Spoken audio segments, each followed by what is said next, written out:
Good morning, ladies and gentlemen, and welcome. This is one of the very first sessions of our European Humanitarian Forum. We have 3 sessions running in parallel, so I'm sure if you chose to join us, it is because you do have a very special interest in the topic we're going to be discussing this morning, and indeed, it is an essential topic. My name is Florence Ranson, and I will be your moderator for this particular session. And together, we're going to look at how we can step up the call to action on protection from gender-based violence in emergencies. I'd like to welcome all of you here in the room, but also all those of you following us remotely. And if you are following us remotely, please do turn on your cameras. It's much nicer for the speakers who are also joining us remotely to see faces around their screens rather than blank or black screens around. Our event is recorded and it will be made available after the forum on the website of the European Humanitarian Forum. We also have interpretation in French and English, so please do choose the language that you feel most comfortable in. And a final point is that immediately after our exchanges with the panel, we will give the floor to a predetermined group of speakers in the audience, either in person or virtually. And I will invite them to take the floor when their turn comes. And I know that we're still missing, the speakers are lined up here on the front row, and I think we're still missing a couple of you. So if you are sitting in the room somewhere and you're supposed to take the floor for one of the interventions after the panel, please do join the front row. So first of all, we can identify you and then give you the mic when your speaking time comes up. We hoped that we would have time for a Q&A session at the end, but it's probably not going to be possible. We have a tight schedule, but we'll do our best if we have time for a spontaneous question at the very end, but don't bet on it too much. So we'll do what we can. And finally, if you would like to tweet about the forum, about the speakers, about the content that we're going to be discussing, do not hesitate to use the hashtag European Humanitarian Forum, all in one word. It's a bit of a mouthful, it's a long hashtag, but it's an easy one to remember. So don't hesitate. Please do spread the word, the good word, on social media. Now, indeed, sexual and gender-based violence is a widespread reality, particularly at times of crisis. And albeit a violation of international humanitarian law, it continues to be exacerbated in humanitarian emergencies, particularly at times when vulnerability and risk are at their most important, and when generally there are no support structures available. We will today look into how early and sustained action can address sexual and gender-based violence, particularly in emergencies, of course, and how that particular aspect should be at the heart of our humanitarian response. We know that we need to strengthen the engagement of local actors in particular, but with what concrete actions? How can they help? How can we help them engage? Our discussion will take place within the framework of the call to action that I have already mentioned, the call to action on protection from gender-based violence in emergencies. The EU has been a very active member and supporter of the initiative since its creation in 2013. And together with a couple of key members of the call to action who are joining us in person today, we will look at the key steps that have already been taken, but we'll also look at how much more we can do in order to ensure accountability of the call to action and how it can be strengthened, how it can be reinforced. We will together consider which innovative mechanisms and services we could put in place in order to help provide assistance on the ground where it is most needed. And we will see how the international community can help step up the work to respond to sexual violence in armed conflicts. Today's exchanges are in fact a follow-up to the exchanges that already took place as part of the International Humanitarian Law Preparatory Seminar last November. And already then, some key takeaways were highlighted. It was made clear that gender-based violence is largely rooted in gender inequalities, and it remains widely underreported and under-prosecuted. It was also agreed at the time that the survivors do need a lot of support, but they need to be listened to, which is sometimes difficult on the ground at times of conflicts. Real partnerships with local organizations are absolutely essential in that context. And finally, the issue of funding was recognized as crucial and problematic because only 1/3 of the funding needed is met at the current times. So to go through all of these issues with us, we have the pleasure to welcome our 3 keynote speakers, and I will give the floor to our first speaker this morning. It's a pleasure to welcome Mr. Flemming Møller Mortensen, who is Minister for Development Cooperation and Nordic Cooperation of Denmark. Minister Mortensen is also the representative of Denmark as the global lead on the call to action. Minister Mortensen, good morning. God morgen. We cannot hear you, I'm afraid. No, still not. No. I'm looking at our tech team at the back, but I don't know if it comes from here or from you.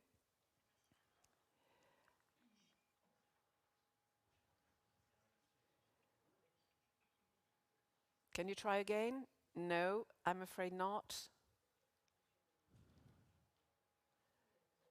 Help, help.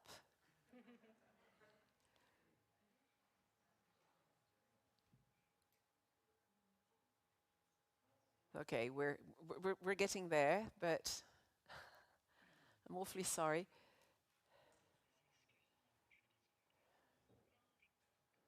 There's movement, so there's hope.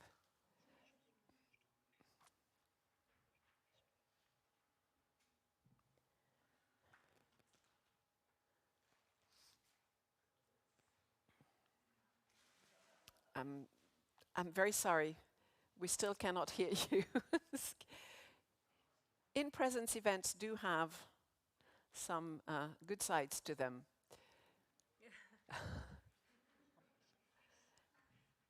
Okay, maybe we can try, while we're trying to reconnect with Minister Mortensen, maybe we can try to connect with our second keynote speaker and come back to Minister Mortensen afterwards. I hope you have time to stay with us for an extra few minutes, Mr. Minister. Can you nod? Yes, I will. Oh, good. We can hear you. Wonderful. No, we can hear you now. We cannot see you anymore, but we can hear you. Try again. I can hear you. Yes, good. We have both. We have sound and image. So great. Thank you, Florence. It was a hard start, but now I'm here and I'm really pleased being together with you today. So excellences, panelists and participants, let me start by thanking the EU Commission and the French EU chairmanship for organizing this European Humanitarian Forum. It's very important. It gives us all a great opportunity to have strategic discussions, share lessons, visions and ideas, and to focus on key challenges of our humanitarian work. We are all in the midst of a devastating humanitarian crisis caused by the Russian invasion of Ukraine. In only 3 weeks, more than 3 million people have fled from Russian attacks and bombings, most of them women and girls. This adds to the already depressing forecast of the UN Global Humanitarian Overview for 2022. The estimated number of people who would be in need of humanitarian assistance was 274 million people, an increase of 39 million people compared to 2021. Alarming and saddening figures. We know that humanitarian crises and armed conflicts go hand in hand with high risk of sexual and gender-based violence. In, it's a fact. And for that reason, the fight against sexual and gender-based violence must be in the center of all humanitarian work. Every humanitarian actor has an obligation to take all responsible measures to prevent and mitigate sexual and gender-based violence, to keep people safe and to help survivors rebuilding their lives. The rights for women and girls, their empowerment and protection has been cornerstones of Denmark's development policies for decades. This is also why we choose to take the leadership of the global initiative Call to Action in January 2021. A unique multi-stakeholder partnerships with almost 100 members, UN organizations, NGOs, states, and donors. The Danish leadership has focused on a number of concrete priorities: the localization agenda, the systematic political advocacy in country conflict crisis. We are also working to take call to action closer to the country level. In Nigeria, we work in collaboration with UNFPA to establish a national driven mechanism that will promote priority of SGBU in the humanitarian work. Let me highlight a main point here. It is key to establish real partnerships with local communities and women-led organizations. We need to listen to the voices of affected people. We must establish partnerships with women-led organizations that involve financial transfers, capacity building, and the inclusion in the discussion-making processes. Local women-led organizations are significantly underfunded and yet uniquely positioned to address the impact of crisis because they are really knowing the context. And they are often the first on site, sometimes putting their own lives at risk. I encourage all humanitarian actors to engage and collectively try out innovative ways that allow for real engagements with women-led organizations. Denmark will continue to go in the front for women and girls' empowerment, their rights to services and support to survivors of sexual and gender-based violence. And we will do this jointly with all call to action partners and the humanitarians actors. Let me finish hereby encouraging all of you who are not yet member to be part of our global call to action initiative. Become members now. Together, our voices and coordinated action is much, much stronger. Thank you very much, Florence. I'm happy that we made the contact and that I had the opportunity to be here together with you. Have a nice day. Thank you very much, Minister Mortensen. Thanks for being with us and thanks for your patience, but also thanks for your very encouraging message. And indeed, the plea has been heard, and I'm sure we will hear it again later on today. So thank you. Have a very nice day. I would now like to invite our second keynote speaker, Ms. Pramila Patten, who's the Special Representative of the Secretary General of the United Nations on sexual violence in conflict. Ms. Patten? Yes, good morning. Thank you. Good morning. Distinguished panelists, excellencies, ladies and gentlemen. We meet today at a time of intersecting crises and conflicts that challenge a multilateral, rules-based international order. And in this context, just to reiterate what Minister Mortensen just said, partnerships are more important than ever before to amplify the voices of those who speak up against the scourge that has been rightly called history's greatest silence, sexual violence in conflict. Over the past years, the United Nations Security Council has adopted no less than 6 specific resolutions on conflict-related sexual violence as part of its Women, Peace and Security agenda. Of course, you will recall that it was in 2008, through Resolution 1820, that sexual violence was first elevated onto the agenda of the Security Council as a tactic of war and as a threat to international peace and security.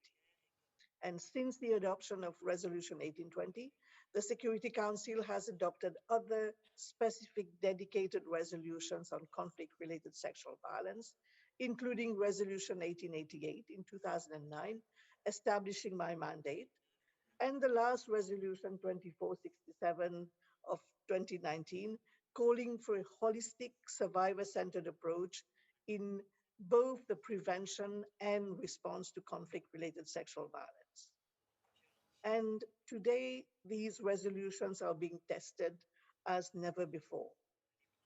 Despite their foundation on international humanitarian law, and specifically the categorical prohibition of sexual violence in situations of both international and non-international armed conflict, this prohibition unfortunately remains far from universally enforced. And this is clearly illustrated in the last report of the Secretary General on conflict-related sexual violence, which lists 49 parties credibly suspected of committing or being responsible for patterns of rape or other forms of sexual violence. And of these, 36 are non-state actors that have made no commitments whatsoever to prevent sexual violence, despite most of them having been listed for several years. So my message today is that it is critical that we bring added scrutiny and pressure to ensure that these non-state actors, those listed parties, comply with international norms and seize these violations and prevent their recurrence.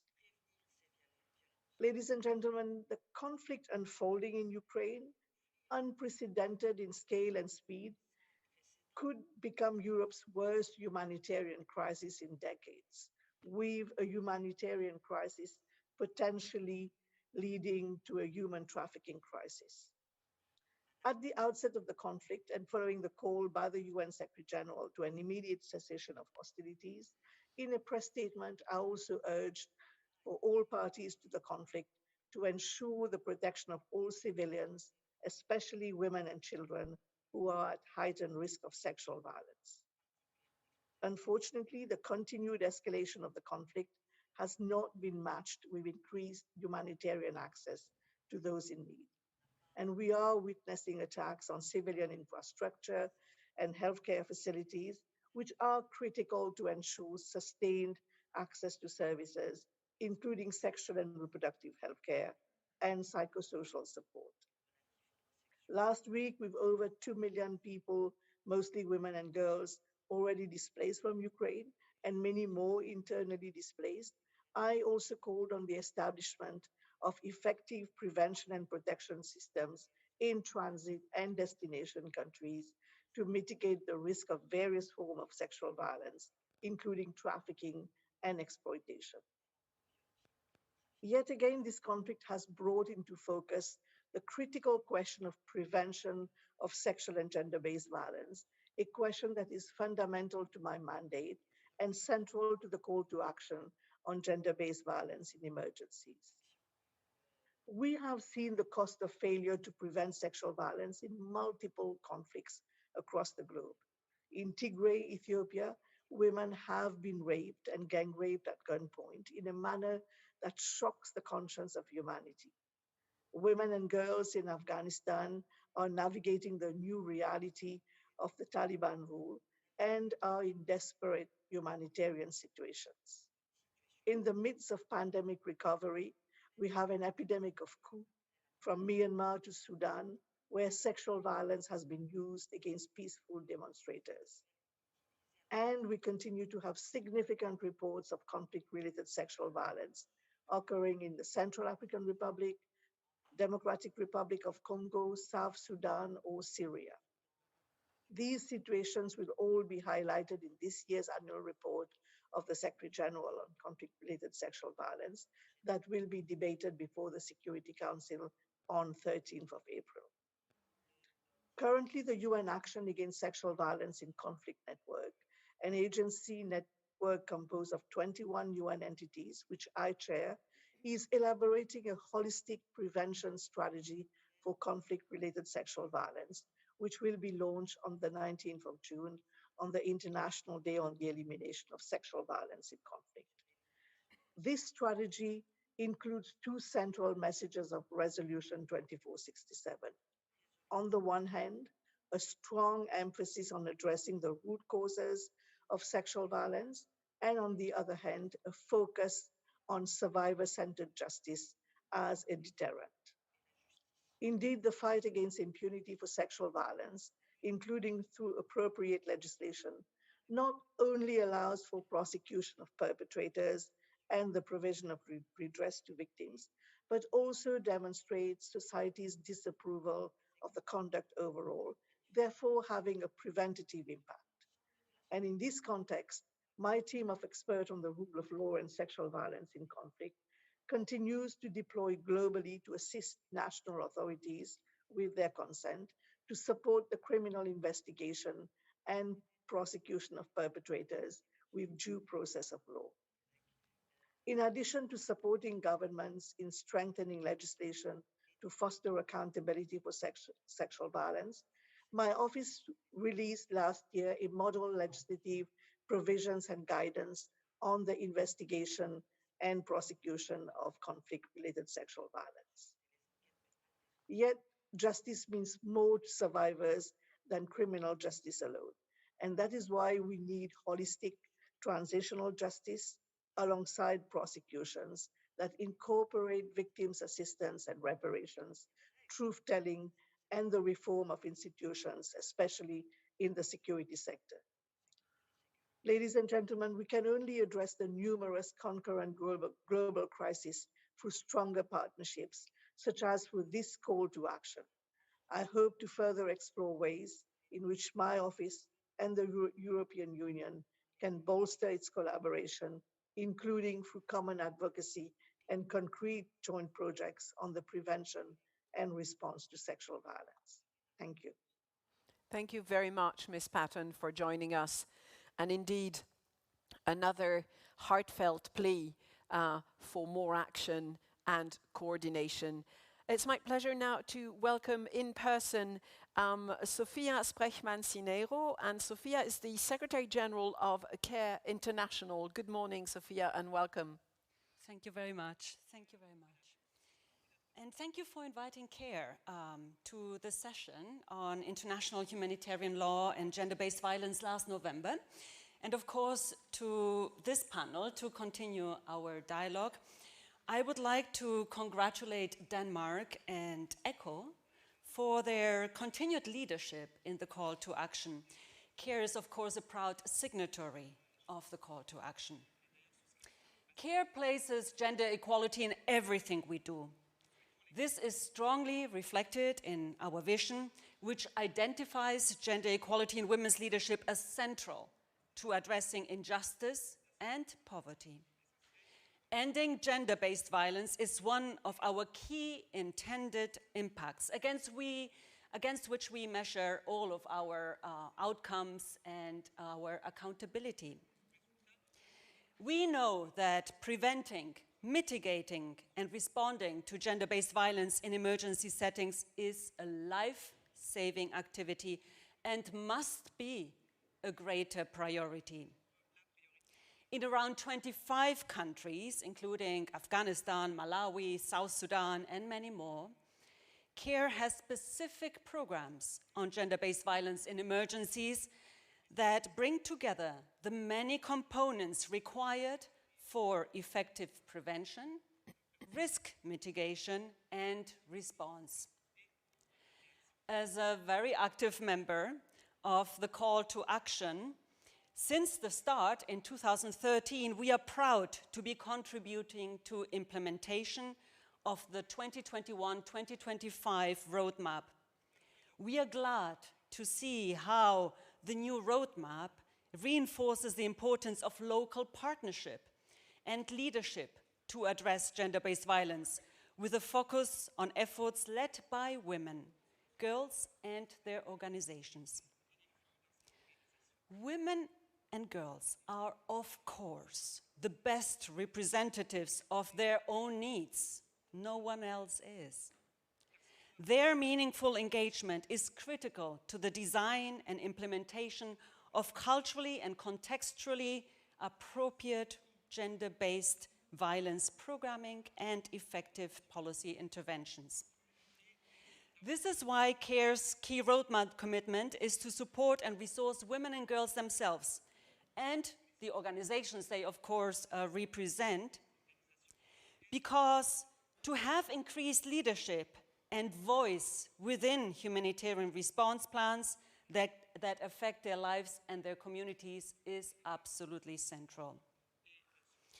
Let me cite an example of this. CARE and our partners, the Arab Women's Organization in Jordan and also the Dynamique des Femmes Juristes in DRC, together are implementing the Call to Action Field Implementation Consortium and implement the roadmap in 6 countries.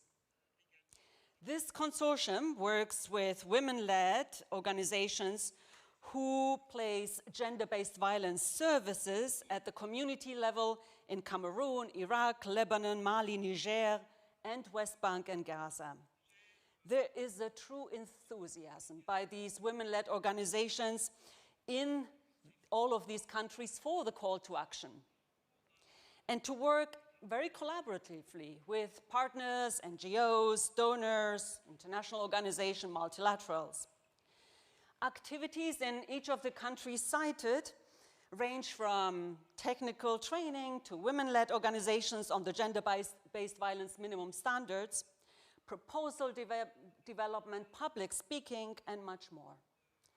During the 18 months of the project, more than 120 women-led organizations at the community level are now engaged in the call to action, some of who have subsequently become signatories themselves, as we just heard also from the Danish minister, really the encouragement to sign up more and more organizations.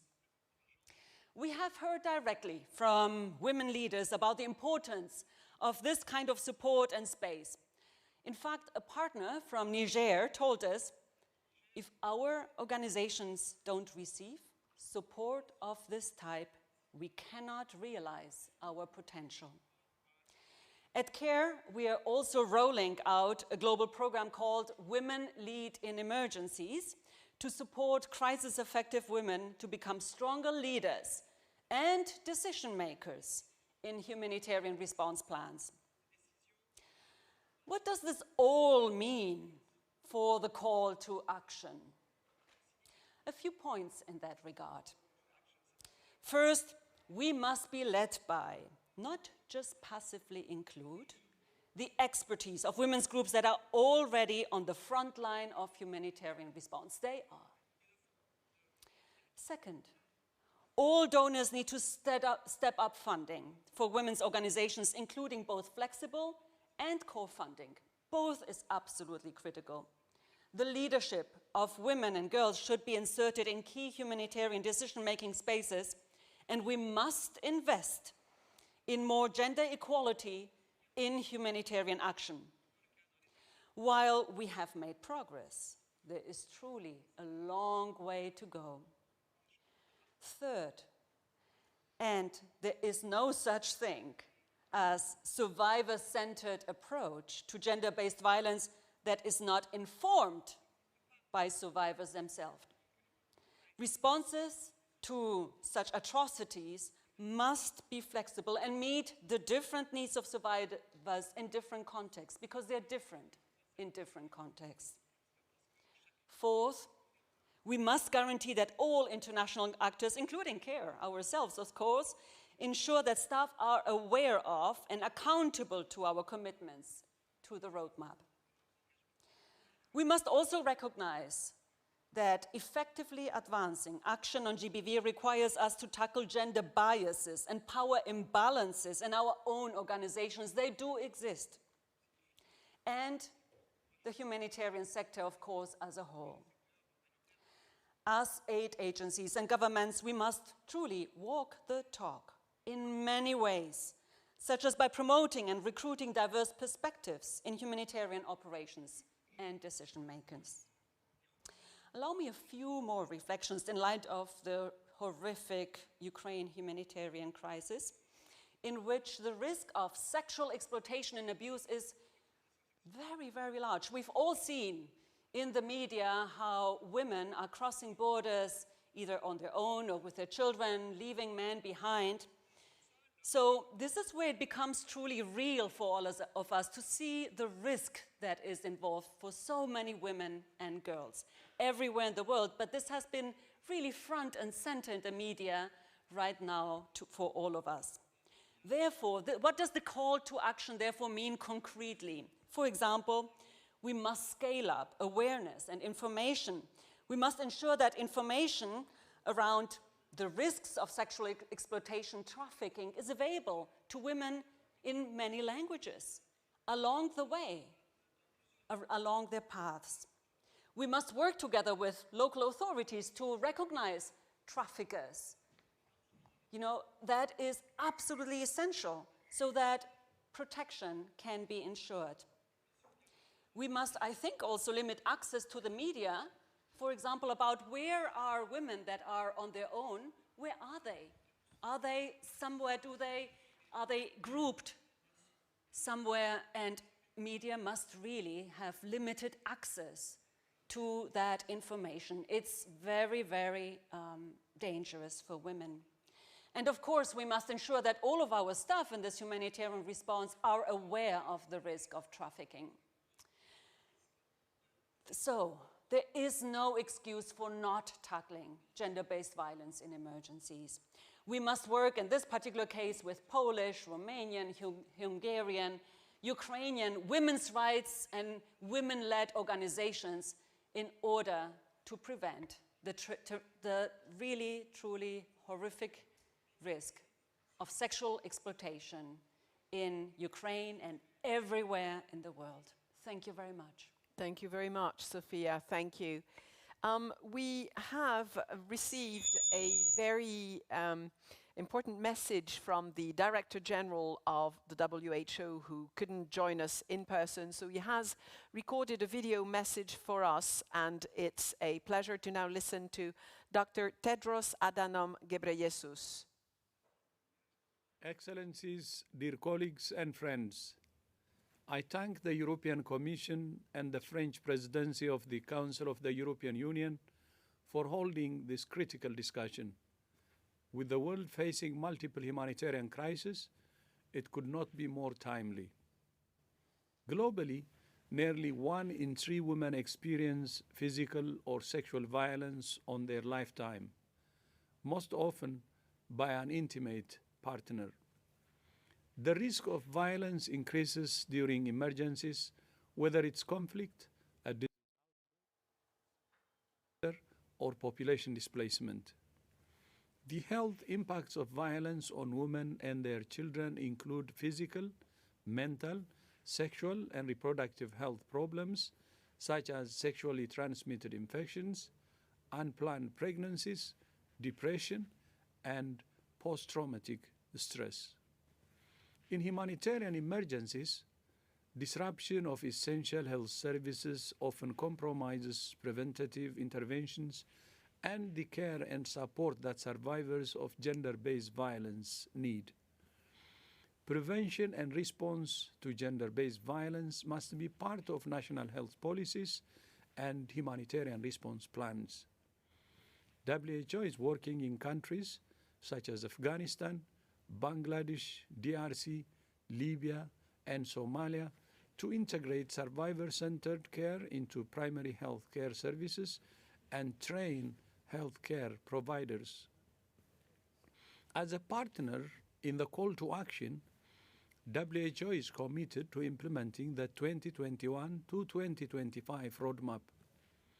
I encourage all countries and partners to sign the call to action. Let's stop the violence. I thank you. Thank you very much, Dr. Ghebreyesus, for your message. And I think that these messages have helped us set the scene to really give the necessary background to our exchange with our speakers, with our panelists this morning. So it's a pleasure to welcome in person with us Ms. Elizabeth Campbell, who's Deputy Assistant Secretary at the Bureau of Population, Refugees and Migration in the United States. Good morning, Elizabeth. We have with us as well Paul O'Brien, who's Chair of Europe Board of Plan International. Good morning, Paul. And we have two more speakers joining us online. Ms. Shoko Arakaki, the Director of the Humanitarian Office of UNFPA, the United Nations Sexual and Reproductive Health Agency. Ms. Arakaki, are you there? Shoko? Yes, good morning. And Ms. Mary McRae, who's a Senior Gender-Based Violence Expert at the Asian Development Bank, and she's also associated with the Women of Color in Emergencies initiative. Good morning, Mary. So welcome to you all. And I'll start with you, Elizabeth.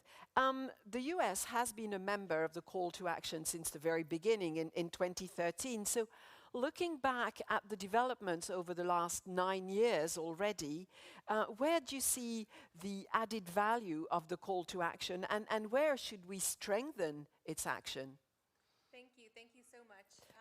You need to take this so that our interpreters hear you. I think it is Working? on. Yes? Is it on? Okay. Thank you so much, and thank you to our wonderful hosts. It's a real honor to be here today with all of these esteemed colleagues, and really wanted to underscore how much the U.S. appreciates this session and its importance. As many of you know, preventing and responding to GBV and empowering women and girls is a key priority of the United States. As you rightly note, the U.S. has been contributing to this particular line of effort for almost a decade, including when we led the effort from 2014 through 2016. And we can say proudly and clearly that there has been progress. Since 2013, in part through the United States Safe from the Start initiative, we've channeled more than $163 million to systemically prevent and respond to GBV. But we need to double down on these priorities and these efforts, reinvigorate our commitments, and urge all actors on the front lines to prioritize GBV in all aspects of humanitarian response. That said, let me detail here some of the value added of the Call to Action initiative. The first is awareness raising. Many more organizations and partners are aware of GBV and have increased their advocacy efforts. The second is global guidance. Call to Action has helped to facilitate the creation of global guidance on gender equality, GBV prevention and response, and increased accountability. One example is the IASC guidelines for integrating GBV interventions in humanitarian action. The US is proud to have funded in full or in part many of these efforts. The third is, as has already been mentioned by many today, the updated Call to Action roadmap. Launched just last year, this guide led the US to increase its funding, strengthen prevention and risk mitigation efforts, invest in the capacity of local women-led organizations, and advance gender equality and women's advancement. And fourth, here we'll just give a shout out to our partner who's online, UNFPA. Last year, the US became UNFPA's leading humanitarian donor as part of our efforts to implement President Biden's January 2021 memorandum on protecting women's health at home and abroad. Enduring political support for UNFPA's work in humanitarian emergencies is critical given its GBV mandate. Those are some of the areas that we want to highlight to help exemplify how important Call to Action has been. A few areas where we think it needs to be strengthened The first, and has been mentioned, is prioritizing funding for service provision. This is a gap in the field. Call to action helps to remind all actors to involve women and girls in decision-making and program design, and to consult with communities in identifying and mitigating risks. The second is that the humanitarian community needs to implement existing guidance and mechanisms.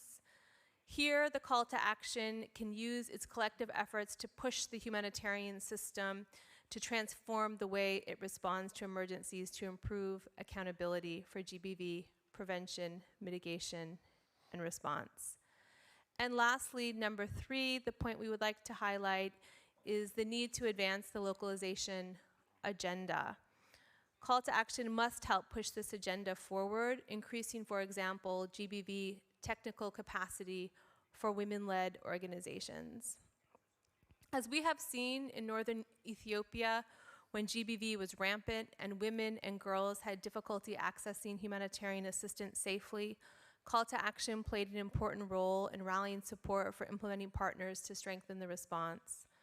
With the crisis unfolding in Ukraine, call to action is uniquely placed to advocate collectively for prioritizing GBV prevention and response from the onset of this new emergency. The United States will continue to strongly support call to action, and like everyone here today, strongly urge everyone to do the same. Thank you. Thank you very much, Elizabeth.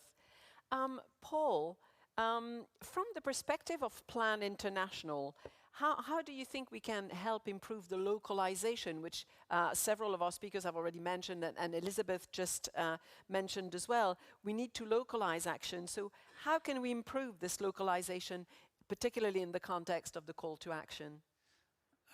Thank you, Florence, and thanks. It's actually great to be here. It's great to be here in present with an audience. And just maybe picking up first about Plan International and our engagement on this. Yesterday was our 85th birthday as an organization. We were founded in the Spanish Civil War when Spanish cities were being bombed and children were being left unaccompanied or orphaned. And the response to that has led to an organization which is now working across 70 different countries. We started mainly trying to look after children, and gradually over the years, I think our focus has gone on to girls, and we've become very much a girls' rights organization. So much of what we do in terms of education in emergencies and child protection in emergencies is really grounded, I think, as just like care, in a sense that it's gender inequality is a kind of the key issue that we're trying to deal with. And in so much of our programs, it's very much around gender transformation. Even in our humanitarian programs, which I believe are actually, it's quite very ambitious to try and do gender transformation in humanitarian programs, which are normally kind of shorter term on that. So we are a signatory to the call to action. We are also co-chair of the NGO working group at the moment, and that really is the background as to why we're involved. And to the question that was posed around localization, I suppose it depends on, I kind of really look at this session talking about accountability and what do we mean by accountability. And I think where I come from, we look at accountability as saying, did we do what we said we would do? So that for me is what accountability is really about. And one of the ways I'd like to look at that is to, we say, follow the money. So to try and follow the money, actually, firstly, I think I would like to kind of look at it towards tracking funding towards gender-based violence. I've tried to do a bit of research on this in the last number of days, and actually I've found it quite difficult to find information. I can find information from development initiatives, their donor tracking, which looks at gender-based funding from ODA, so Overseas Development Assistance. And they're saying that we're making progress, that it has increased maybe threefold over the period of a kind of 3-4 years. And it's now up to 0.29% of total funding in ODA. So it still feels a little bit small, to be honest, in terms of the funding. The second point I would make is then around if you look at funding for humanitarian crises on GBV, it's actually, again, more difficult to find the information. And I think the IRC report a number of years ago, aptly named Where is the Money? They have a figure of 0.12% over a 3-year period. The period is 2016 to 2018. So I do think there's a kind of a big issue in there, like if it's accountability, and if we are, as we say, looking at the call to action and putting our money where our mouth is there money there, firstly, for GBV, to respond to GBV in terms of prevention, mitigation, and response? But also then, I suppose, the question moving on, is that money going to local organizations? And I heard the minister saying, yes, we want to support women-led organizations, and other speakers as well. Actually, it's quite hard to find information, and I would put our own hands up as an organization saying, do we track this well enough? How much are we actually spending through local organizations? And I don't think we are, and I think I struggled even to find information in our own organization. So there's big issues in there still around data, around coding, I think, around being able to track the money. Is it actually going? My sense is that nobody will disagree. The strategy is right, and I think people have talked about it, you know, why we should be doing this, as in funding local organizations. And I suppose then we have to kind of look at, well, why is it not happening? And I pose 3 challenges which I think are there. I think specifically on the humanitarian side, I think humanitarian funding tends to be short-term. It tends to be 3 months, 6 months, 9-month programs. And for a lot of local organizations, short-term money like that, I don't think is the best. I think people want money that is more multi-annual, if you can, so that you can build capacity, so that you can build experience, retain expertise, and that. And in many cases, overheads, there we start to talk about them, are not being adequately covered.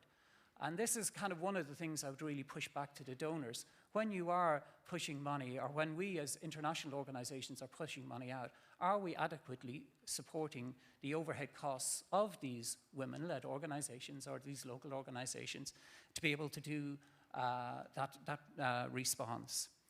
The second issue to point about is about compliance. We are killed by compliance. That's the terminology I would use.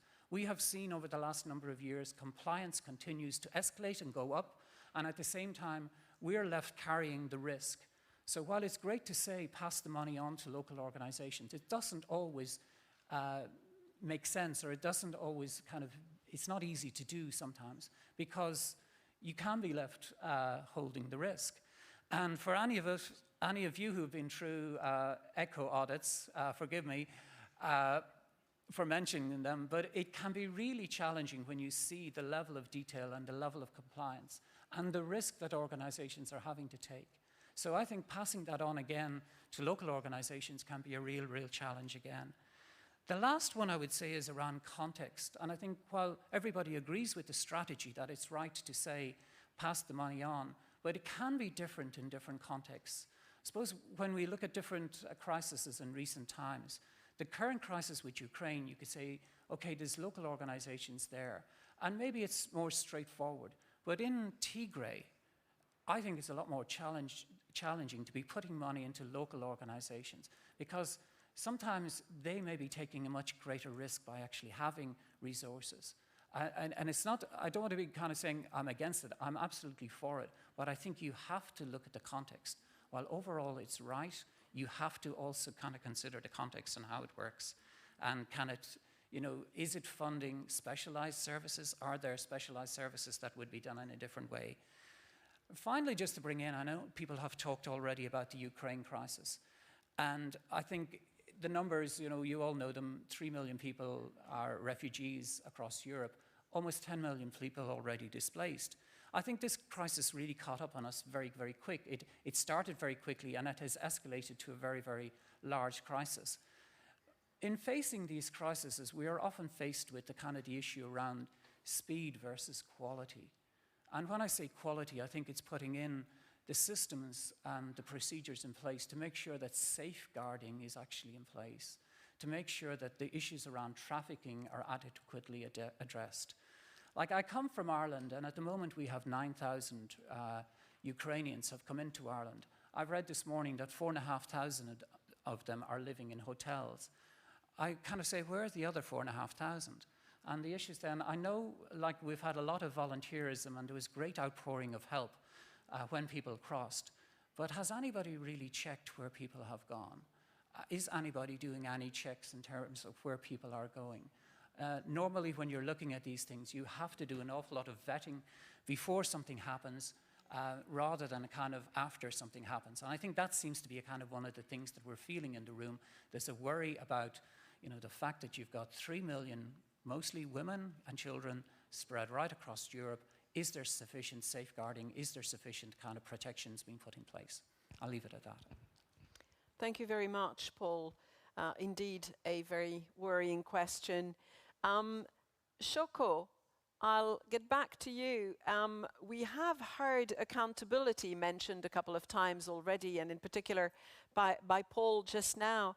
So how can we ensure that accountability to the survivors of GBV is done through prevention and response?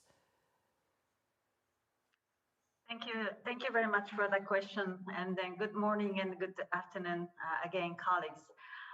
First of all, let me just start expressing my appreciation for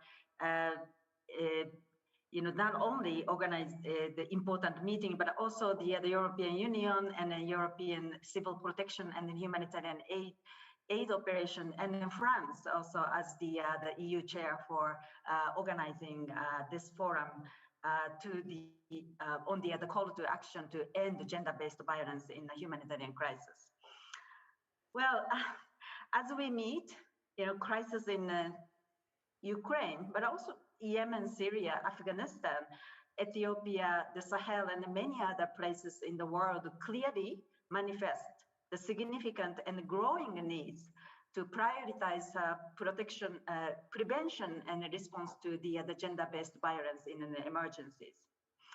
I am actually today connecting from Amman, Jordan, where all UNFPA senior leadership from the region to strategize effective implementation of our own new strategic plan for 2022-2025 in more accountable manner. So more than 300 people have fled Ukraine, as we've been discussing. And most of them are women and children indeed, who face an increased risk of gender-based violence, including human trafficking. So prevention and response to gender violence and then sexual and then reproductive health services are indeed life-saving essential services that must be at the center of our collective humanitarian response. Today and then every day, UNFPA reaffirms our commitment to the effective implementation of the call to action roadmap at the global level, but more importantly in the field level. The power of call to action lies in an accountability to women and girls. The mandate is critical and it unifies over 100 states and organizations to deliver our collective responsibility to ensure that women and girls have access to life-saving services and coordination mechanisms for GBV prevention and response. As also the previous speaker mentioned, and thank you very much for the recognition, and a commitment under the previous roadmap, UNFPA led the development of the interagency minimum standard for GBV in emergency programs. The Ukraine Flash Appeal calls for provision of life-saving, specialized, and survivor-centered GBV services in line with that minimum standard. We are pleased actually that standards are indeed used to hold us accountable.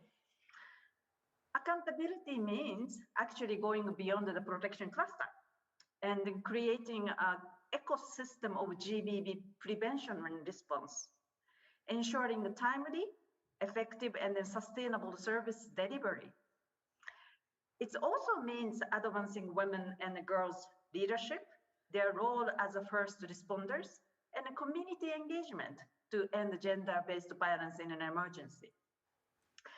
So last year, UNFPA reached 2.4 million people with information and integrated services for GBV prevention and response. We supported thousands of safe spaces and then trained health workers in the clinical management of rape. We also reached 480,000 people with services for mental health, psychosocial support. Localization is indeed at the center of, or the heart of accountability.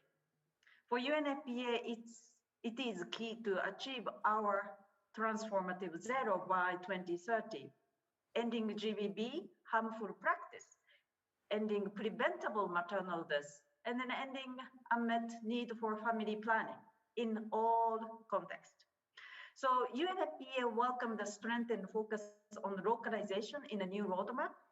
And then I'm also proud to highlight that 39% of entire UNFPA's humanitarian funds in 2021 allocated to local and national partners, including women-led local organizations, exceeding the benchmark set by the Grand Bargain. As the lead agency of the GBV coordination in an emergency, UNFPA works closely with local women organizations as they know best the sustainable solution and must hold the power to bring a transformative change, especially in a society where stigmatism is so strong. So over 3,000 members across 32 different contexts where UNFPA, these coordination mechanisms, over half are local organization. So such partnership must be a core principle for our accountable action. Together, we have indeed made progress, but we need to do more. So we look forward to working or continuously working with you all to strengthen gender-based violence prevention and response in a humanitarian crisis. I thank you again. Thank you very much, Shoko, for your intervention. Now, I'd like to turn to Mary. Mary, we need to ensure the empowerment and active participation of women and girls and on the ground, as we've heard several times already this morning. How can we best do that? How can we involve them? Thank you. Good morning, everyone. So firstly, to say that I was actually involved right at the beginning of the call to action and was involved in the initiation of this. So it's really heartening to see the progress that's been made and the conversations that are ongoing around this. I don't have very much time, so I'm not going to reiterate the need or how important it is that we do involve women and girls in all of our efforts. I'm just going to assume that I'm preaching to the converted around that. And I'll talk a little bit about the ways that we can ensure the empowerment and active participation of women and girls. But before we get onto that, I wanted to just really think about definitions for a minute. So let's be clear about who we mean by women and girls when we say that. Do we mean individual women and girls accessing support and services? Do we mean women's rights organizations? Do we mean women-led organizations? Do we mean international agencies that are partnering with women's organizations? So, you know, all of these have a role to play, but how we support them and how we engage is different depending on who we're talking about. So it's just important to be a little bit clear about who we mean when we talk about women and girls. I'll make 3 points, reiterating, you know, a number of people have mentioned some of these already, but these are 3 things that have, you know, really stuck with me regardless of the type of organization I've worked for, whether that's an international NGO, an international financial institution where I'm working now, women's rights organizations, etc. The first is what we've heard a few times already, which is about the need to invest in long-term relationships with women's rights organizations or women-led organizations. So what this means in practice is really mapping women and girl-led services, the associations and networks locally, regionally, and you need to do this outside of the acute stage of the crisis. So, you know, this is one of the challenges of the development humanitarian nexus, is that, you know, when you get to the acute crisis stage, you know, it's almost too late to start building those relationships. You really need to be engaging with organizations and individuals ahead of time. And what that means is, as we've heard before, providing adequate multi-year and flexible funding for organizations to develop and grow. This includes core costs, covering core costs, as well as for services. And what this allows you to do is it means that you can build that relationship and partnership. It means that you can actually plan where possible for when acute crises happen, when displacement happens. You can plan with partners in terms of how services can adapt, can pivot, can change in order to support. And we've actually seen that with the COVID-19 pandemic, that the best examples have been where people have engaged with service providers and helped them to pivot and adapt their services, for example, becoming, mobile services, having helplines, things like that, during the crisis. It also means that you can get a better sense of what support women's rights organizations and activists actually need themselves if they have been impacted by the crisis. And we've heard that, that is also a challenge, that, women's organizations are providing services whilst also being impacted by the crisis itself. And finally, it means that you can continue to provide support to women and girls themselves, even when access to international organizations has been limited. The second thing, which is a bit frustrating to have to still discuss, but women and girls really do need to be involved in design and actually lead disaster preparedness and humanitarian response. I think we've all heard examples of where this hasn't happened, of what the consequences of this are. A recent experience of mine with the Asian Development Bank in Vanuatu has been, where we've been designing infrastructure for emergency shelters, and actually the design of that infrastructure significantly changed once we started speaking to women and girls about their experiences and how they perceived safety. And the final point is about creating spaces for women's rights and organizations, for feminist leaders, for feminist movements. And I'm talking about at all levels, so at country level, in the cluster system, but also at international levels and in discussions like this. It's really amazing to me that in this day and age that there are still so many places where you look around the table and it's mainly or men in some situations, or mainly representatives from international organizations. And I think we really do still need to make more of an effort to change the picture of what we imagine a typical humanitarian looks like. And that's where the work that we've been doing with the network that I've mentioned, the Women of Color working in emergencies, is really trying to change that perception of what your typical humanitarian looks like. Thank you very much. Thank you very much, Mary. Indeed, involving the potential victims in the setup is already a very important step to be taken. I'm afraid we don't really have a time for discussion with our panel, and I'm sorry we don't. But I'd like to maybe make take a few highlights from the points that have been broached this morning. So yes, progress has been made, but we still need funding. That's definitely a crucial question.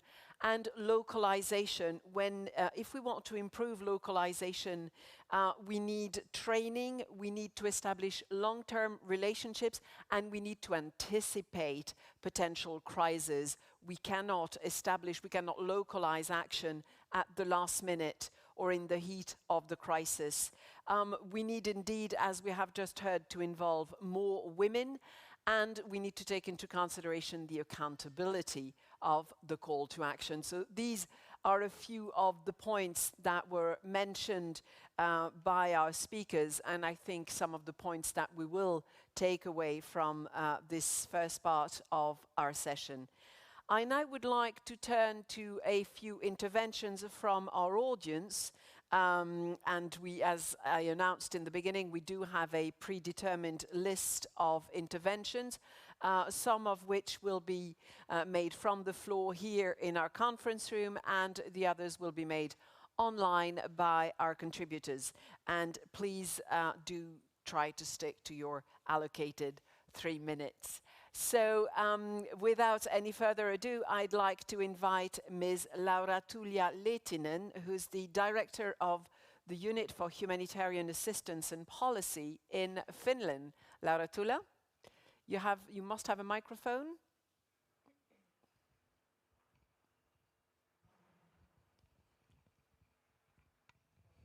Excellent, thank you very much. And hello to everyone, Excellencies, dear colleagues, friends, experts and participants. I feel honored to take the floor after all these very valuable interventions. I represent the government of Finland, so as donor, we're not in the front lines where the work is done. What we can do is to make sure that our humanitarian partners have the resources, both funding and other, available to respond in a timely and appropriate manner. It is for this reason that Finland is a member of the Good Humanitarian Donorship Group and currently sharing its co-presidency with Belgium. As a member to the GHD, we have committed to ensuring flexible and timely funding. We are also a member to the Call to Action Network, as its multi-stakeholder nature allows us to collectively identify the bottlenecks and solutions for ending GBV in emergencies. Also, sexual violence as IHL violation is one extremely important aspect, of course, and I would like to thank everyone on their insights on this during today's discussion. Now, if we wish to more effectively address the needs of women and girls, we do not need to change the decision making, but the decision makers, as has been said by many speakers today.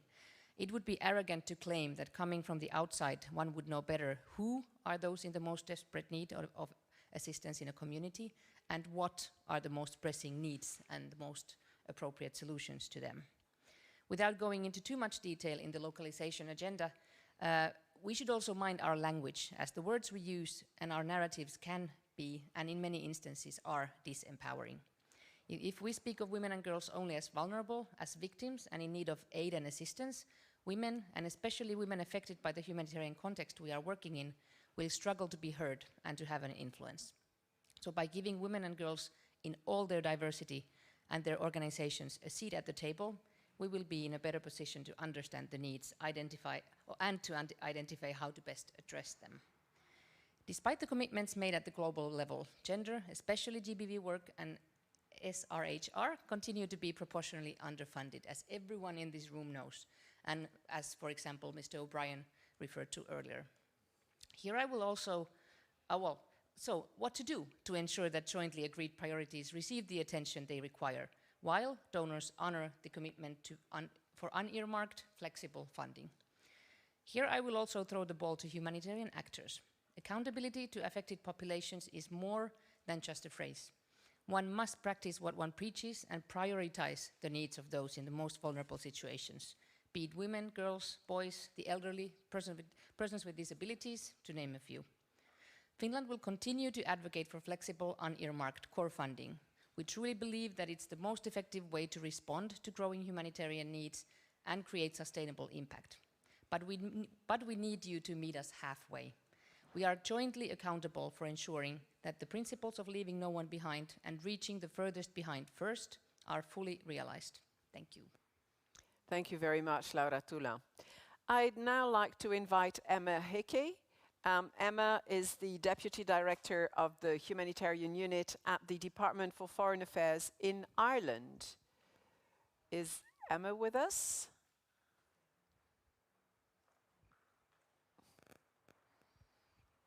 Yes, okay. Thanks a million. Can you hear me? Yeah. We can hear you. Unfortunately, we cannot see you because I don't think the camera goes all the way there. Can you maybe quickly come round to the front so that we can capture you on camera? It's always nicer, at least for those watching us online, to put a face behind a voice. Thank you very much. Yeah, there's a free seat there. Thank you. Thanks all, and sincere thanks to the panelists. I think a lot of really interesting issues raised this morning and things to take back to Dublin, so really appreciate that. I think, again, I don't want to detail what has been said by everybody already here this morning, so I thought maybe helpful just to raise a couple of issues in terms of Ireland's approach, which might be helpful to hear. I think Ukraine, and this will be something to maybe put back to the panelists, is, you know, we're really seeing what the concerns are there, and it would be great perhaps to look at how we can address those. In terms of our own approach to Ukraine, again, what we're looking at is really making sure that protection is going to be a priority in what we're doing. So as well as funding UNFPA, we're also looking at a call for proposals for NGOs in Ireland to partner with local, including women's-led organisations in the region, and really having protection there as the response. More broadly, again, this issue has come up on flexible and core funding, which, you know, we're I suppose, a model donor in that sense generally. On this issue, we have a multi-year partnership with IRC on core and flexible funding in a number of fragile and I suppose what we would see as forgotten crises. And this includes overheads, which many speakers have spoken about this morning. Security Council as well, maybe to say a word on that. We're the one of the two leads on the IEG on women, peace and security. And again, we've really been trying to push, the SRSG said this morning, and again, great to see that UN leadership there on conflict-related sexual violence. And we've really been prioritising trying to bring these women into the discussions at the Security Council. So as well as the meetings before every discussion on country situations, we've been bringing the women into the room to really hear about what the situation is on the ground. Again, something maybe that hasn't been reflected too much on today is, again, the role of donors, not just on the funding elements, but also our role in really working with partners on the ground. Something that we really prioritise is ensuring that our ambassadors and diplomats in the field are really well trained on these issues and really push this with local authorities, with partners on the ground. What else did I want to say? Yeah, I think, again, rapid responders, we need to ensure that in any of the UN responses that the humanitarian country teams are again, really prioritising this issue. We have a rapid response corps where we prioritise the sending of gender experts to the field. And sorry, maybe just going back on the ICRC, again, something that was raised is having that partnership also means allowing these partners to react as they need to in the field. Again, we have an emergency response mechanism which ensures that funds can go quickly to where they need to go. And with this IRC partnership, we seek to make sure that at least 25% of the funding is going to local and women-led organisations. So again, sincere thanks for all the helpful inputs today, which I'll take back to Dublin. Thanks very much. Thank you very much, Emma. I'd like now to invite Mariette Schoorman. Mariette is the Director for Stability and Humanitarian Aid in the Netherlands. Good morning. Good morning to you all, and I echo the thanks of everybody for the splendid panel and all the insights. I would just like, on behalf of the government from the Netherlands, to add one element when it comes to not only an element of principle but also of practice. And that is an issue we've been advocating for in the past 2 years, which is to recognize the importance of mental health and psychosocial support as a basic tool when it comes to responding to crisis, to emergencies, and a basic tool when it comes to prevention and protection and response to gender-based violence as well. Many spoke already of the importance of localization, direct funding to local women-led organizations, as well as the importance of accountability to affected people.